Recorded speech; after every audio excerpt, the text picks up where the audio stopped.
Hello everyone, welcome to the 21st of our webinars in our NFM webinar series.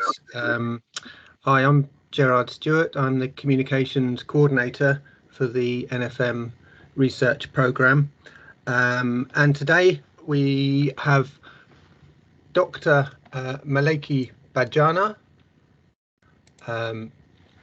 and Professor Anne Verhoef and Ryan Jennings from the Landwise project, which is part of the NFM research program.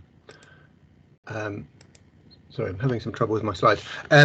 Just before I hand over to them, I've got a couple of housekeeping points, and I'll give a very brief overview of the webinar program. So please, keep your microphones muted, and suggest you turn off your cameras, please, to avoid distracting people on the other people on the webinar. Please do use the chat function to make comments and ask questions, and there will be time for questions at the end of the presentations. And we've had some pre-submitted questions, so we'll try and cover some of those as well. The webinar is being recorded, and we'll make that available on our website. I'll put a link to where you can find that and the recordings of the previous webinars.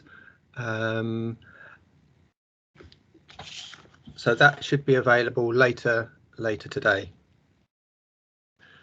So the research programme, it's a 4-year, £4 million programme funded by NERC.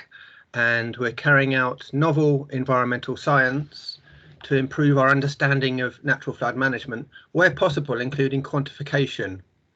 And we're looking at a range of NFM measures in different types of catchments, flooding scenarios, and at different scales. And the aim is to improve evidence and understanding for policymakers and practitioners. There are 3 projects making up the programme. As I mentioned, today we're going to hear about some of the work in the Landwise project. The 3 different projects carrying out research in different parts of the country and looking at different aspects of NFM, but are working closely together. And you can find out more about those on our website, and indeed they each have their own websites.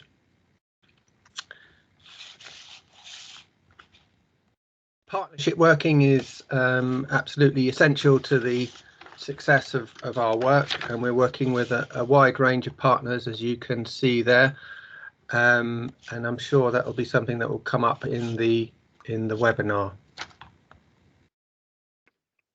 So I think that's enough from me. I'll hand over now to I think it's Anne. Are you kicking off, Anne? No, Maleki will be starting. Maleki. Over to Maleki. Hi, Maleki. Hi, can you see my screen? Yes. Okay, thank you, Jira. Hi, everyone. I am Maleki Badjana. I am a postdoctoral research assistant at the University of Reading at the Department of Geography and Environmental Science. Thanks for joining us today for this webinar on modeling natural flood management in the Landwise project. As Gerard said, I will be giving this webinar with Anne Verhoef and Ryan Jennings.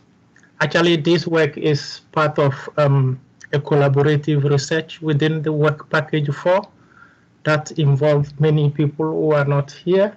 Part of these people are Hannah, Claude, Patrick, Sarah from the University of Reading, and then we have other people from British Geological Survey, and Steve Rose from JBA. So the webinar will be made according to the current line. Are you hear me? Yes. Yes, Maleki. Yeah, I think that sound is coming back to me. I don't know from where. Okay. I will start with an introduction, and then after I will pass to talk to Anne, which will present the detailed 1D modeling of land management changes. And then I will come back again to talk to you about the modeling of changing land management, the implications of changing land management practices at catchment scale. And then Ryan will close the talk with the effectiveness of in-channel structures in reducing peak flows. So to quickly give you a sense of what we are doing within the Landwise project. So the project mainly focuses on the land-based NFM measures in lowland catchment, particularly groundwater-fed catchment. And the objective of this is to evaluate the effectiveness of natural flood management measures that are identified by those who manage land. And then that means that we are taking into account the feasibility of the measures and then the acceptability. And then we are particularly looking at the practices like tillage practice, crop choices and rotation and tree planting that can contribute to the increase of infiltration or evaporative loss, and then the below groundwater storage. The idea is to use simple to novel measurement techniques that involve field surveys and remote sensing methods for deriving some parameters. And on the other hand, to use small to medium catchment modeling in order to combine all types of information to derive conclusions about the effectiveness of NFM. So the project is structured in 6 work packages. The work package 1 uses the local knowledge and technical data to create the scenarios that informs the modeling. We also have the work package 2, which deals with the field measurements in order to collect necessary parameters for model parameterization and the validation of the work package 3 estimate from remote sensing data. The work package 3 also informs us from their output, which we validate. And then apart that, we have a work package 4, which creates the web application to view and then interrogate all the output from our project. And on top of that, we have another work package which deals with the project management and knowledge sharing. So the NFM measures that are under consideration are those involving soil water retention, soil water management, crop choices and rotation, and the woodland. And we also have some measures that deals with river channels, like riparian buffers, and then river and floodplain restoration.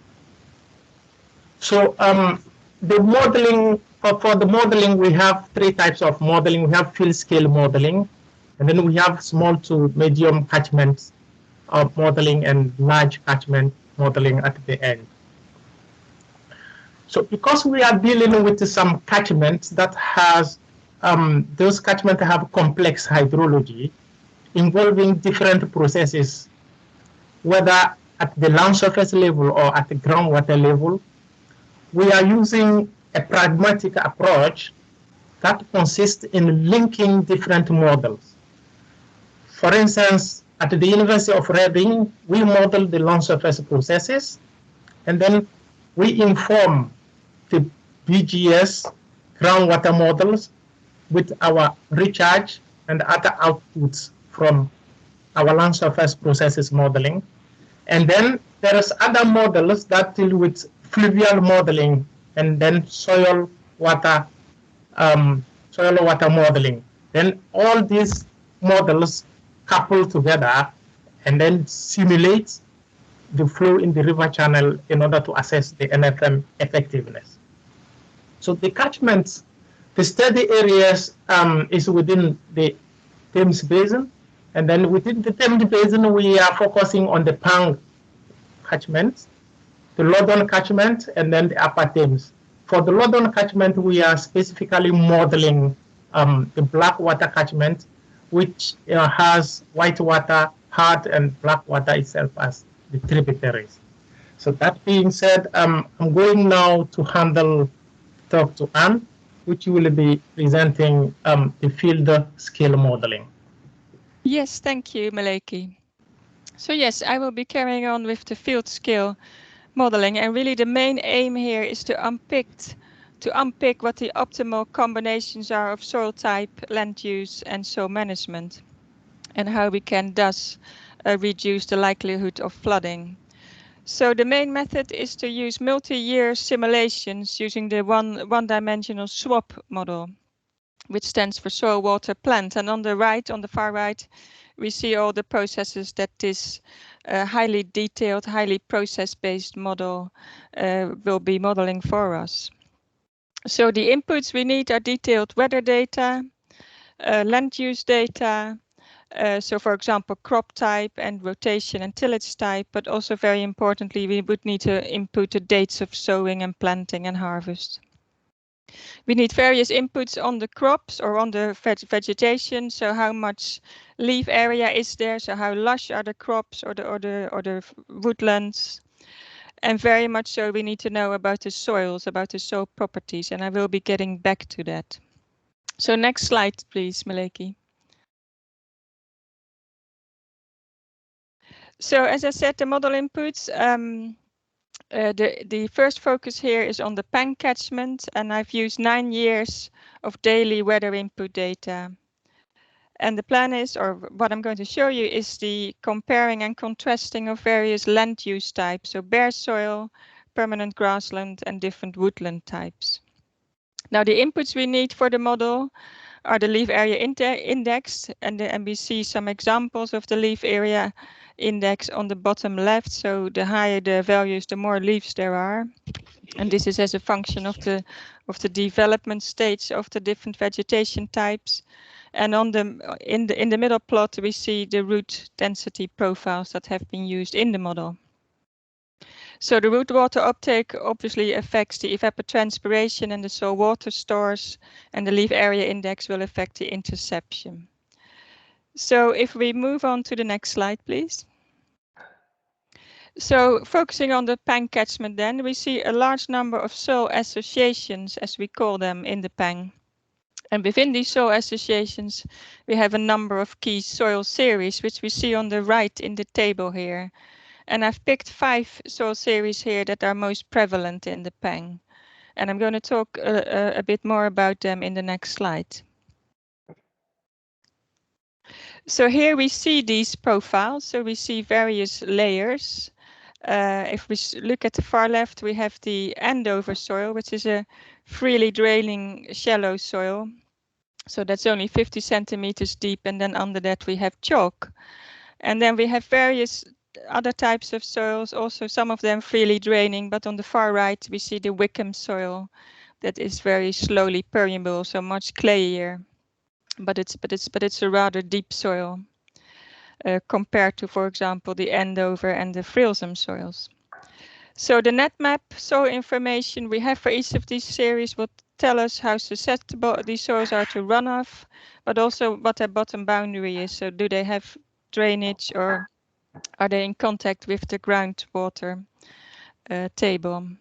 And very importantly, for each of the layers, we need to know the hydraulic properties. So how tightly is the water held in the soil, and how easily can it flow through the soil? And we have these profiles and these data for arable lay soils, soils with permanent grass, and other soils. So this would be woodland.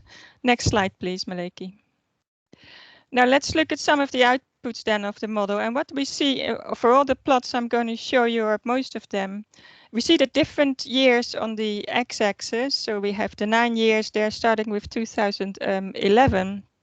And then on the y-axis here, we see the net precipitation, and these are cumulative values over each of these years. So the net precipitation is the precipitation minus the interception, so the water that sits on the leaves and gets lost through the air without ever infiltrating the soil. So we see large differences between the different land uses, because of course if we have forests or grassland, we we have interception by the leaves, although much less so for the grass than for forest. For example, the gray line is the spruce forest with a lot of interception. So what I'm doing in these slides, I'm comparing and contrasting the Andover, the shallow, freely draining soil, with the WICKHAM, that was the slowly permeable, deeper soil, more clayey soil. So if we move to the next slide, we see again the Andover on the left and the WICKHAM soil on the right. And in this case, we see the cumulative runoff for each of these years. So the Andover soil, we see hardly any runoff, and all of these values are again given in millimeters, just like we had millimeters for the rainfall or the net precipitation.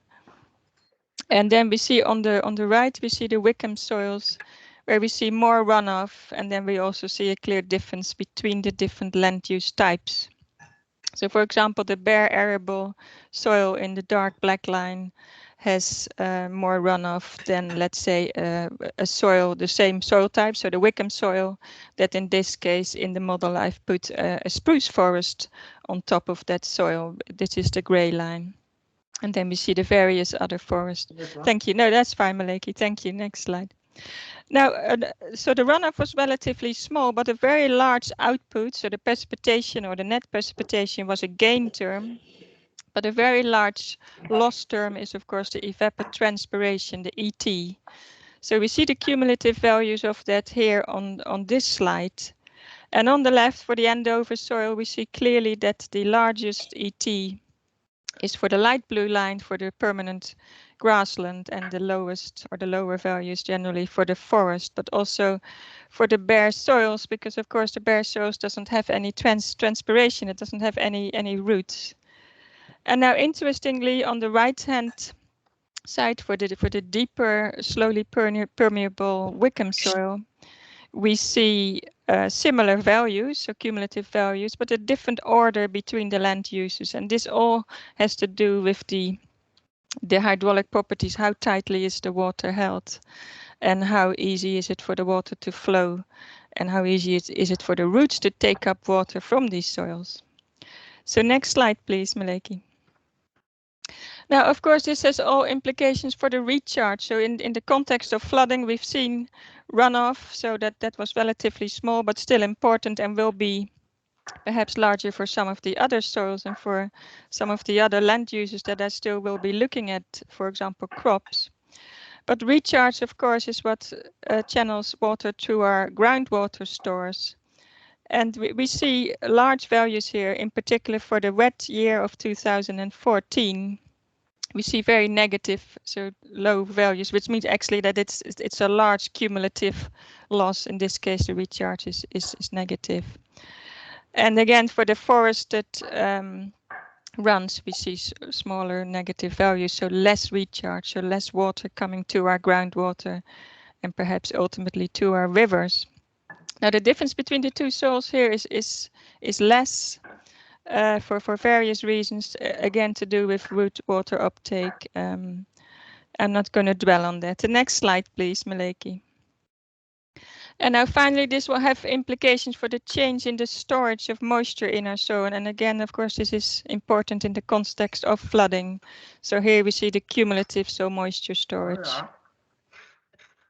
And there's quite a bit of a difference here between the Andover and the WICKHAM soils, and in particular for the WICKHAM soils, we see more depletion during the summer, so these are the more negative values, and then more recharge during the winter, the positive values. Next slide, please, Maleki.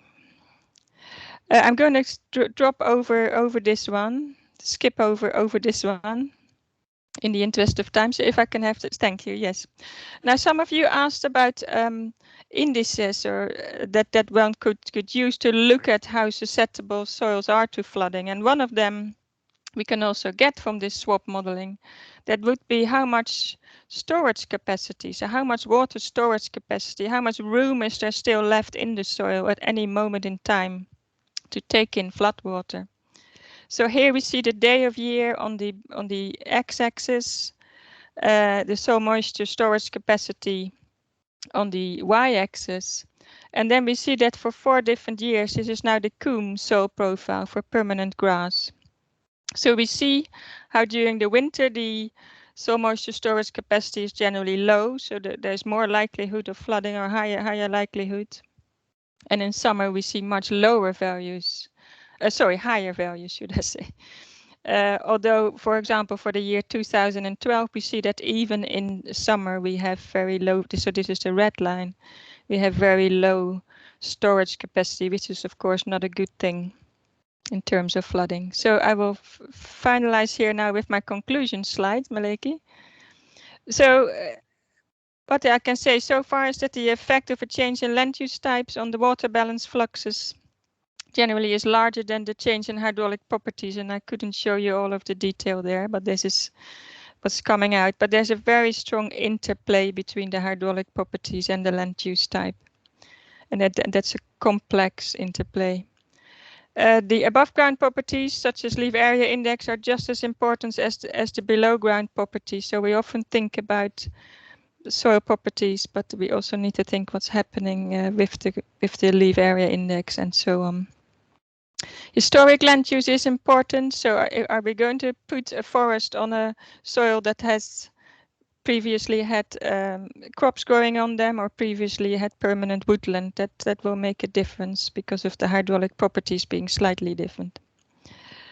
And now the next steps are to use crops and rotations in the runs, and also to look at the interannual variation in the leaf area index and the root depth, because here I've kept that the same for each year for simplicity reasons.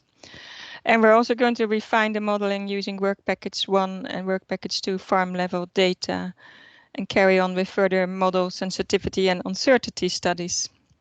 I'm now going to hand back rather to Maleki.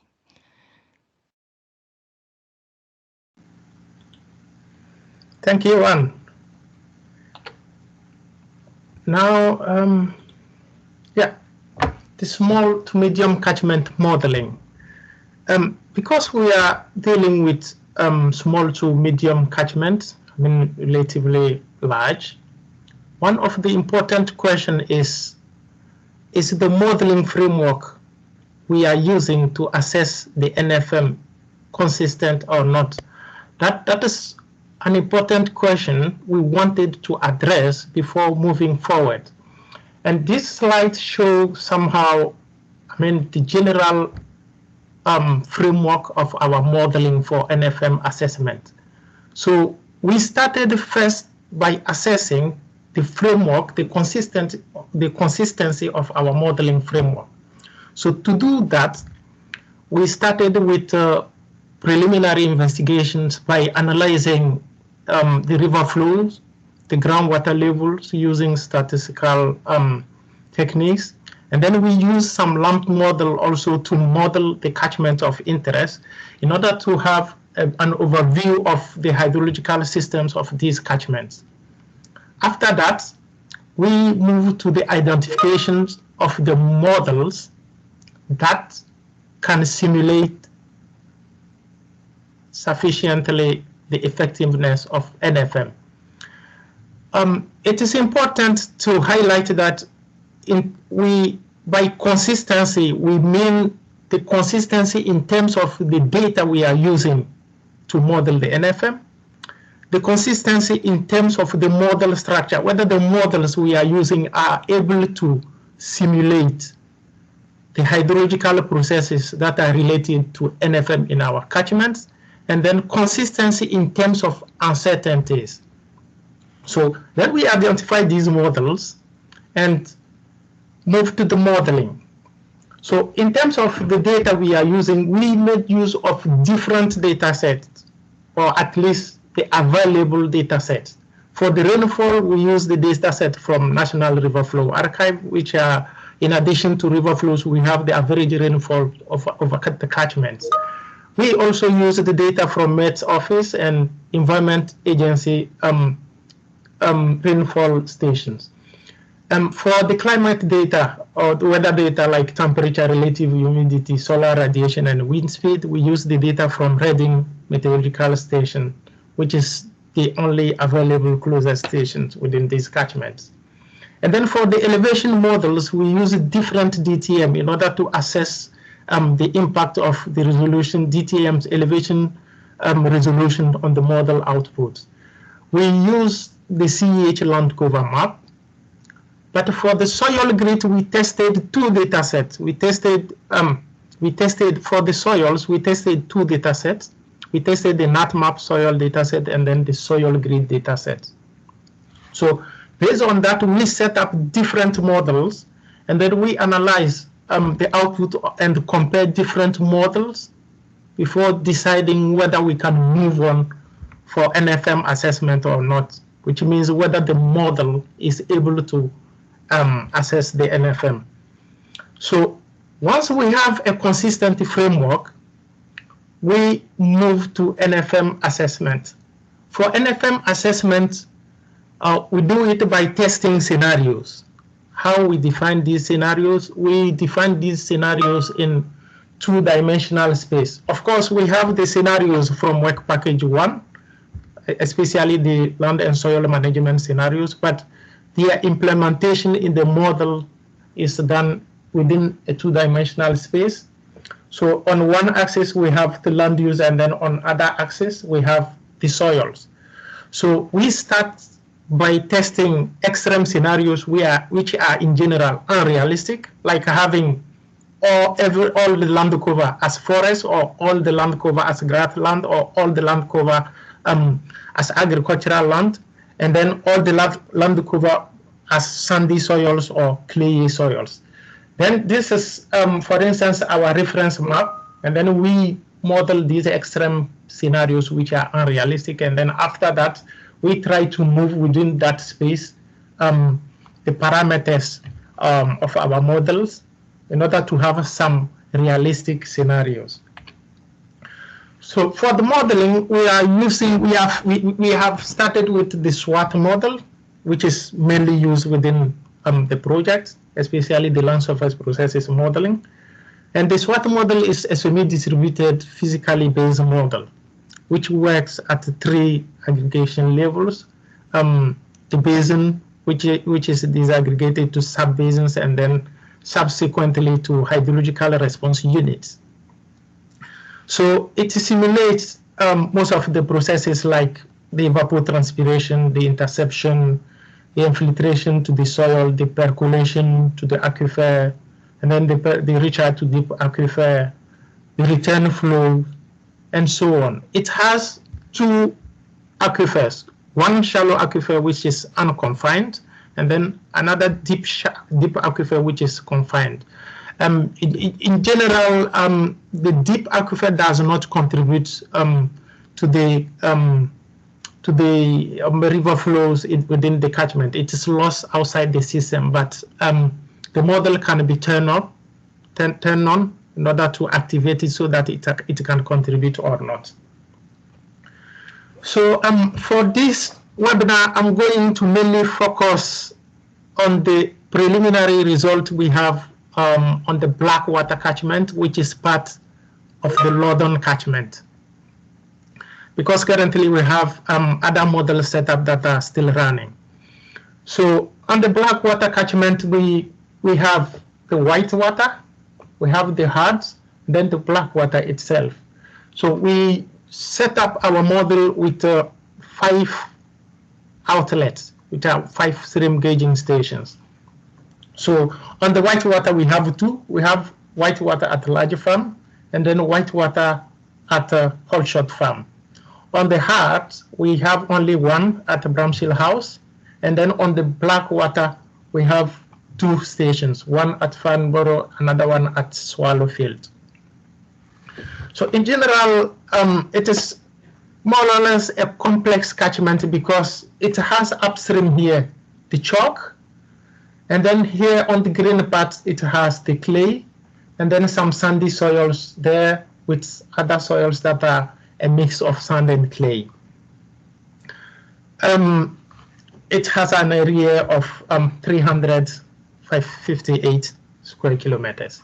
So we set up a model on it and then try to see how the model is able to simulate the hydrology at each outlet. As a modeling approach, we set up the model with different data sets and then different elevation model, different climate, and so on. But when it comes to the use, as I said previously, we are using two data sets, NatMap and soil grid. When it comes to the soil grid data, there are some soil physical properties that are not measured. We need to use pedo transfer function to compute them. Some parameters like the available the water content at wilting point or the available water content. So in the soil grid data, if you use, sorry, let me start first from SWAT. So SWAT has an empirical formula for estimation of the water content at wilting point. And in soil grid data, the available water capacity is estimated from pedo transfer functions like the Casby or Van Genooten. So if you estimate this one and then input it in the SWAT model, which uses this function, then you create inconsistencies in the model. So for the use of the soil grid data, we want to modify the SWAT model source code in order to have either Van Genooten functions for the estimation of water content at wilting points or Casby functions, so that if we input everything, both the estimation of the available capacity and the water content at wilting points will be consistent. Another point is the routing method. We tested two routing methods. We tested the variable storage method and then the masking gum method. But with the masking gum methods, we found that there is a problem with daily evaporation discretization when the non-numerical instability, the non-numerical stability occur. That leads to a complete overestimation of the water in the river channel. Usually, if you work with some large catchment, you might not encounter that numerical stability issues. But when it comes to this catchment, we have that problem. So we want also to modify the SWAT source code in order to account for these limitations. After that, we performed a simultaneous multi-site calibration, because we are working on complex catchment with high heterogeneities, as I said during the presentation of the map. So we opted the simultaneous multi-site calibration so that the model will handle the spatial heterogeneities of the catchment landscape properties as well as the parameters. Then we also perform the sensitivity and the uncertainty analysis in order to assess the effectiveness of NFM based on the uncertainty approach. Cool. This is, for instance, the model calibration result we obtained. So this is the calibration. The green area shows the 95% of predictive uncertainty, which is the range of model runs that takes into account the uncertainty in the data we are using, the uncertainty in the model structure, and all other sorts of uncertainties. So it is important to mention that we found that the soil grid data was not suitable because compared to the NatMap data, which provide good result when you set up the model, the soil grid data has higher clay content and like bulk density also, which are much higher compared to the NatMap soil data, and it has variable soil. It has a fixed soil, a fixed number of soil layers, which is 6 layers for all soilscapes, which is not the case for the NatMap soil series, and so on.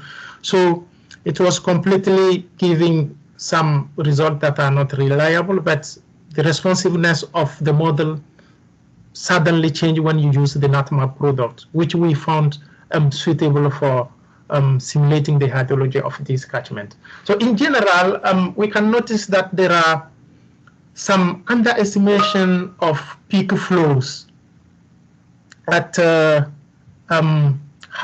the Hart at Bramshill House, and then for the Blackwater at Farnborough. We couldn't get the data between 2003 and 2006. Actually, we calibrated our model between 2012 and 2014 and validated it between 2003 and 2007 in order to look also at 2007 flood events. So we couldn't get the data for validation of the Blackwater at the Farnborough. We are also expecting to extend the period of our simulation in order to look at the events that are the post-2014 events. So the issues with the issues we have with the simulation of base flow and the peak flows within the Blackwater, especially the Blackwater at Farnborough, we try to link them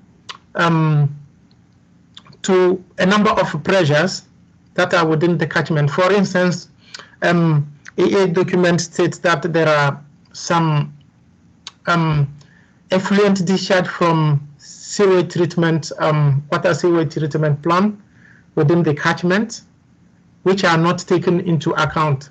Actually, when you try to look at the difference between the observed and the simulated at the level of base flow, and you introduce it in the model, it corrects this bias here. But we didn't want to do that because it is just a number. We don't actually have the necessary information, the amount of water that is being discharged in the river. So we are expecting to get it soon in order to implement it in the model. So the same also for most of the outlet within the catchment. But when it comes to the white water, which is at the white water at the large farm, which is at the edge of the chalk, the responsiveness of the model is completely different compared to the responsiveness of the model at other outlets. As you can see here, it's just the model is it's reacting completely differently, and this is because there we have a completely dominance of the groundwater, and when it comes to the groundwater, it has the groundwater changes is more it's governed by the regional factors than the local factors when it comes to land surface processes. And these general factors are not really that groundwater model, that groundwater motions at the regional scale is not really taken into account by the SWAT model, which has only a linear storage as groundwater modules. So that linearity does not really work with the hydrology of this catchment. And when you come to the white water at Holshot downstream the clay, so we have something like this, but it is mostly influenced by what is coming from upstream, especially the white water at large farm, because at Holshot you have a combination of what's coming from underground and a combination of surface runoff from clay. So it is a bit challenging to get something extremely good if you don't really get something that is well for the white water at the large farm. So everything is a bit influenced by what is coming upstream. So, but for the validation for the white water, it looks good. We still capture some of these events, but the base flow simulation, yeah, is still with a lot of uncertainties. So for the white water at large farm, indeed, it has the P factor has increased, which shows that for the validation is good. But yeah, we still have, a lot of uncertainties related to that. But yeah, still we are expecting to compare this output from the models that are currently running, because we have some other model setups which takes into account the slope and some other factors that are running. So you can compare them. But in general, when it comes to the Blackwater, the most downstream outlet, the Blackwater at Swallowfields, we got relatively good results, but still there are some small peaks, some small peak flows that are missed during the calibration. But in general, it has improved a bit during the validation. So after simulating this catchment, calibrating and validating the models, we move to the model verification, which is actually something different from the model validation. The model verification is to see whether what our model simulates is close to the reality or not, and if so, how is it close to the reality. So to do that, we checked the densities of the parameters for which we have 95% of uncertainty prediction. So we checked the densities of these parameters and see how the parameters varies across the catchments. So for instance, when we look at the CN2, which is the curve number, which governs the infiltration and the surface runoff, we can see that we have low curve number for the whitewater at Holsham, which means we have higher infiltration there. And wherever the curve number is high, then we have much runoff there. And as you can see that we have a lot of runoff for the Blackwater at Farnborough, and a lot of runoff also for the Blackwater at Swallowfield, which are the clay catchment, and then less runoff and high infiltration for the whitewater at the large farm. So the same thing for the ESCO, which is the soil compensation factor.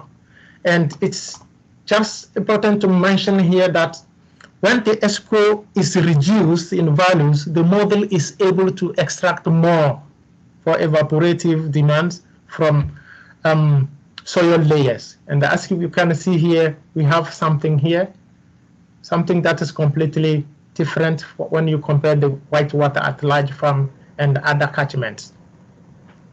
For the deep aquifer recharge, there is another parameter, which is the deep aquifer recharge, which governs the percolation, the deep aquifer percolation, but also in general, the percolation, the recharge within the catchment.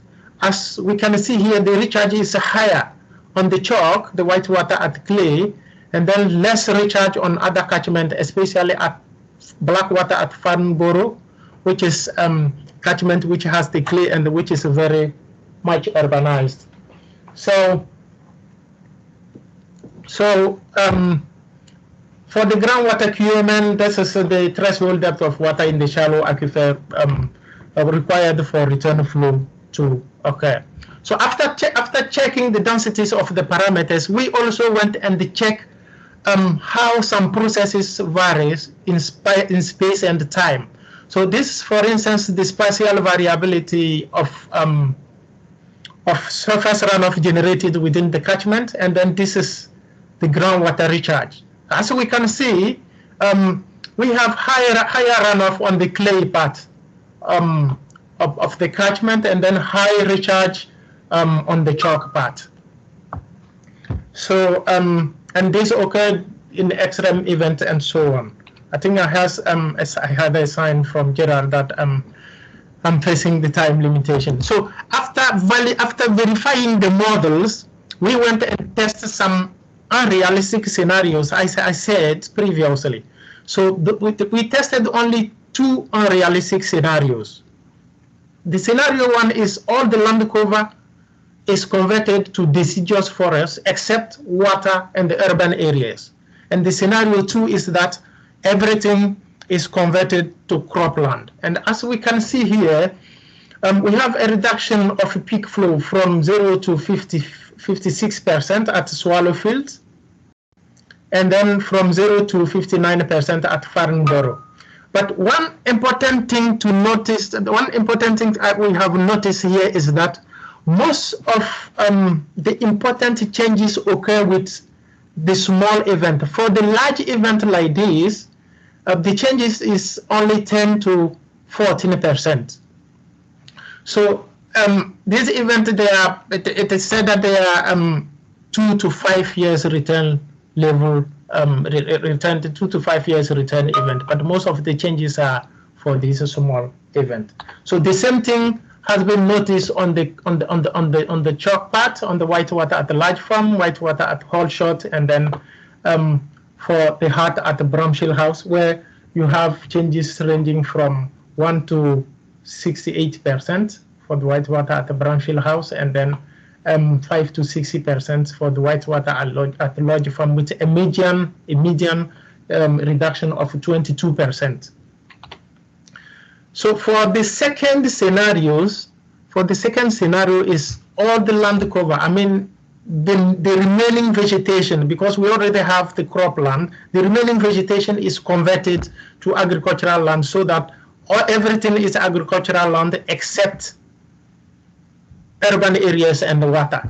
So then we have the increase in the peak flows, but the increase, what we have noticed in general is that the increase in the peak flows, they are not that much as the decrease we got when we convert everything to forest. And this is valuable for all the catchments.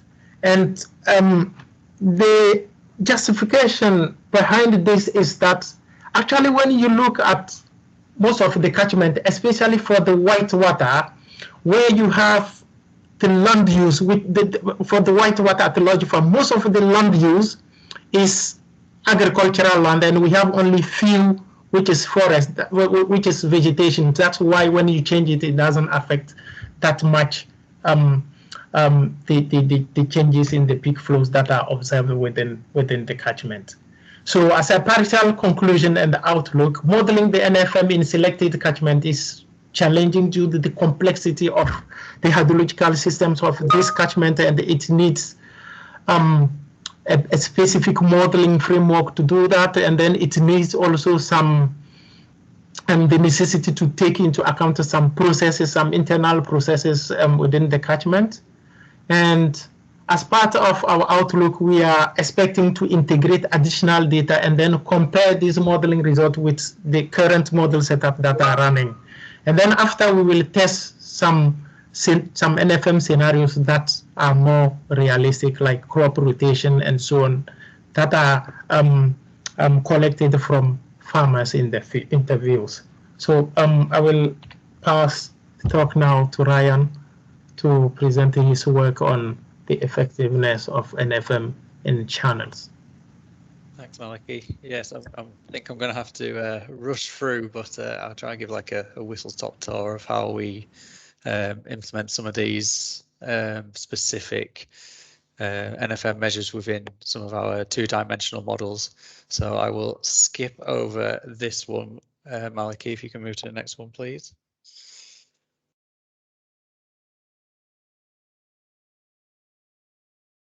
Yeah, so just sort of how to represent, well, firstly, sort of the limitations on some of the models. So this is using two-dimensional software, and we are very much reliant on certain data sets. So this one is very much reliant on sort of the digital terrain model or the DTM. And we seem to have, in a lot of places, very high resolutions around urban areas or the main river channels, but when we get up towards the headwater areas, which is represented in this slide, the poor quality DTM or the high or the lower resolution grid cells that we have just mean that some of these features can't be picked up very accurately. So when we come in to implement leaky barriers in some of this work carried out within the QNFM project, we can see some results, but we have to make a few assumptions on how they perform. And it's just, this slide is just trying to replicate some of those limitations in specific areas. Next slide, please, Maleki. And this is kind of the opposite, really. This is kind of showing how we can improve some of those representations of the terrain that we're very much reliant on. So again, this is sort of the Belford project now, where we've we've recently done a bit of modelling, and here we had again very poor sort of DTM resolution in the upper areas of the catchment, but we were lucky enough because it was such a small area. We could have topographic survey, we could have drone survey of the area, so we could add in high detail terrain to overlay some of this poorer areas. And in this instance, we got some really good results in terms of how we represent some of these features. So you can see at the top of the image, we've got a plan view from one of the Belford reports where it's showing how this pilot runoff attenuation feature is meant to run. So you've got the diversion structure within the river channel that forces water out in high flows into the runoff attenuation feature, and which is also capturing some of those overland flows, and then allowed to drain out afterwards. And you can see just directly underneath it through the model, we've got that control structure added directly in through the survey, which is forcing flows following those orange arrows into the runoff attenuation feature. And obviously you've got the overland flows coming in as well, and then they drain back into the channel downstream. And just on the right of that, some images from the 2008 storm, which is kind of replicating exactly what is shown within the model, sort of that spilling effect of out of channel flow and into that attenuation feature as it's filled up. And directly underneath, we've got some actual data recorded from the runoff attenuation feature in terms of water depths within the feature. On the left hand side, the black lines, and the simulated lines to the right of that, sort of the blue lines, and how well in this instance the model simulation replicates that filling and draining down of the runoff attenuation feature. Next slide, please. And another reason of how we go in and modify this digital terrain to sort of replicate some of these features. So here, for instance, we've got the normal conditions, as we say, or the current conditions of the channel. This is within the Eddleston Water catchment. Again, a 2D model where we've got the existing conditions on the left-hand side, and then on the right-hand side, we've gone in and directly edited that terrain to represent this remeandered section and some increased floodplain storage. So you can clearly see there the differences in flood extents and flood depths when comparing before and after, and this was for a 30-year flood event. Next slide, please. And just very quickly here, just to brush over the fact that we can add in a lot of fine detail around certain features within these models, but each one of these fine detail points, let's say we're putting each individual leaky barrier, and as you scale that up across 20 kilometre square catchment up to 100, up to 200 square kilometre catchment, numbers of barriers that you're adding in or features that you're adding in all add instability to a model because of those fine calculations that the model has to work through. So there's been some work done here within 2019 for how to represent certain reaches within the model as roughness changes rather than adding in individual barriers. So we've got hydraulic roughness of changes to represent the same as adding in those barriers. And here we've got very similar results, which is very handy in terms of modeling these reaches at a broader scale, but getting very similar results and then improving those models' instability, so we don't have to physically go in and modify each individual feature. Next slide, please. And here again, just another sort of representation. This is the River Leck catchment in Buckingham, where we've had sort of as-built survey information from leaky barriers that have been installed directly applied to the model. So here, this is a J-flow model where we really wanted to represent that lateral spilling effect of the leaky barriers. And as you can see at these locations, those actual dimensions of the leaky barriers being applied to the model, and we can see by the red sort of outlines within both pictures where we've got increased lateral flow because of those leaky barriers that have been added into the channel, especially through the woodland areas and through the arable fields on the left. Next slide, please. Sort of final slide. just relating it back to Landwise, so this is the Bourne catchment just upstream of Pangbourne, where in 2018, again, we did exactly the same sort of method as the previous slide, where we've been in and added in 22 leaky barriers, which was identified by the Pang Valley Flood Forum. And again, we can go back in and look exactly how sort of flood extents and flood depths might change through the model results, but also we can look at the hydrograph. So here we've got the May 2006 event, which we've run through with the baseline in the blue and the NFM scenario in the red, and we can clearly see that delay caused by the leaky barriers that have been added, but also how the leaky barriers will eventually overtop and you will get that peak flow, even though it is reduced and delayed, and then you've got the drawdown effect coming through afterwards. And sort of the next stages we can look at now is, as features have been built into this catchment, we can start adding in some of that as-built data as seen through in the previous slide, and starting to get a really good quantification of how these barriers are starting to perform. And I'll hand back over to you, Gerard.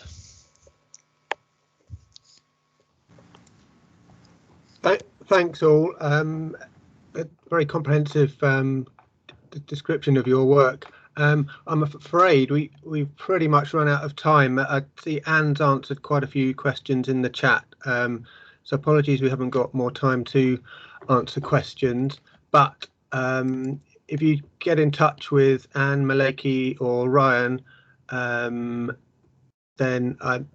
they will be happy to respond to questions, and there's their email addresses. I will make these slides available on our website alongside the recording.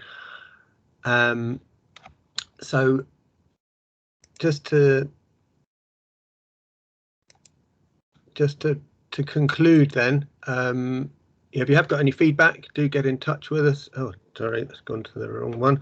The recording will be available on our website, as I've said, and I've posted the link in the chat. The next webinar is 21st of August, and it's on the Eddleston Water project.